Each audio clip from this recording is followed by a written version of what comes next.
आप खुशनसीब हो, आपके साथ वालिदैन हैं। अरे माँ बाप हाथ उठाएं, तूफान टल जाते हैं, बलाएं टल जाती हैं, बड़े बड़े पहाड़ रास्ते से हट जाते हैं।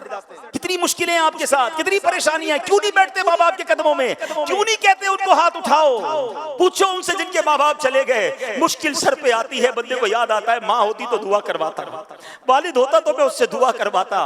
अरे आज तुम्हारे पास तुम्हारे माँ बाप हैं, बैठो उनके कदमों में, करो करवाओ दुआएं, तुम्हारे मुश्किलें कैसे आसान होंगी। हजरत मूसा अला नबीना अलैहिस्सलाम एक बार चलते चलते आपको कुछ थकावट महसूस हुई, आपने अल्लाह पाक की तरफ, आप चाह रहे थे कि सफर आसान हो जाए, अल्लाह पाक ने वही भेजी, ऐ मूसा करीब एक पहाड़ है, वहां तशरीफ ले जाइए, उस गार में एक शख्स होगा, वो आपके लिए सवारी का इंतजाम कर देगा। हजरत मूसा अल्लाह के नबी हैं, कलीमुल्लाह हैं, अल्लाह चाहता तो हवा के जरिए आपको सफर करवा देता, खुद सवारी का इंतजाम फरमा देता, आपको एक बंदे के पास क्यों भेजा? आप गार में जाते हैं, उस शख्स के पास जाकर जैसे ही गए तो उस शख्स ने अभी आपको पहचानता भी नहीं था, आपने फरमाया मुझे सवारी चाहिए। उस शख्स ने फौरन बादल को हुक्म दिया, ऐ बादल नीचे आओ। बादल नीचे आया और आपने फरमाया उस बादल को शख्स ने हुक्म दिया कि इनको इनकी मंजिल तक पहुंचा दो। सुभान अल्लाह, हजरत मूसा उस बादल पर सवार हुए और हजरत मूसा हैरान हुए और जनाब वो सफर कंप्लीट हो गया। आपने अल्लाह की बारगाह में अर्ज की, मौला ये बंदा कौन है जिसकी दुआ से बादल नीचे आया, बादल ने मुझे मंजिल तक पहुंचा दिया। सुनिए, अल्लाह की बारगाह से इरशाद हुआ, ऐ मूसा ये अपनी माँ का फरमाबरदार है, इसने अपनी माँ की बड़ी खिदमत की है। जब आखिरी वक्त आया ना तो इसकी माँ ने इसको दुआ दी थी, बेटा मैं तुमसे राजी हूँ, अल्लाह पाक भी तुमसे राजी हो। अल्लाह फरमाता है मूसा मैं इससे राजी हो गया हूँ। अल्लाह ने फरमाया मूसा मैं इससे राजी हूँ। अब अगर ये बंदा दुआ करे कि या अल्लाह सुर्ख पहाड़ को सिया कर दे या सिया को सुर्ख बना दे, ऐ मूसा मैं अब इसकी ये दुआ भी कबूल कर लूंगा। माँ राजी थी ना, रब भी राजी हो गया, और जब रब राजी हो गया फिर तुम्हारे काम सीधे हो जाने हैं। जिसको देखो कोई बीमार है, कोई कर्जे में है, कोई टेंशन में है, कोई प्रॉब्लम में है, हर तरफ दौड़ रहे हो दुआएं करवाने। अरे माँ घर में बैठी है, उसकी दुआ ले लो ना।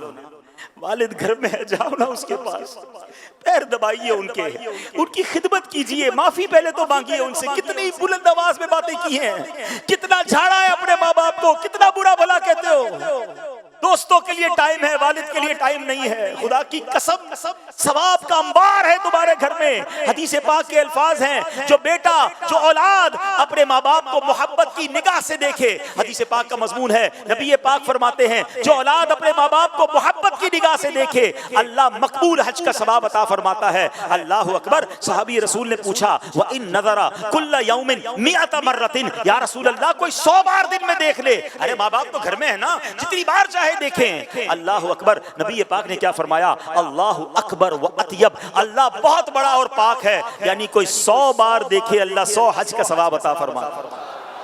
तुम्हारे घर में इतना बड़ा सवाब मौजूद है, अब मुझे बताओ देखने पर हज का सवाब है, पैर दबाने पर कितना सवाब होगा, व्हील चेयर चलाने पर कितना सवाब होगा, उनके लिए दवाई लाने पर कितना सवाब होगा, माँ और अब्बू के लिए उनके मनपसंद कभी बाहर से खाना लाने का कितना सवाब होगा, रात को उनकी पुकार पर खड़े होकर लब्बैक कहने का कितना सवाब होगा।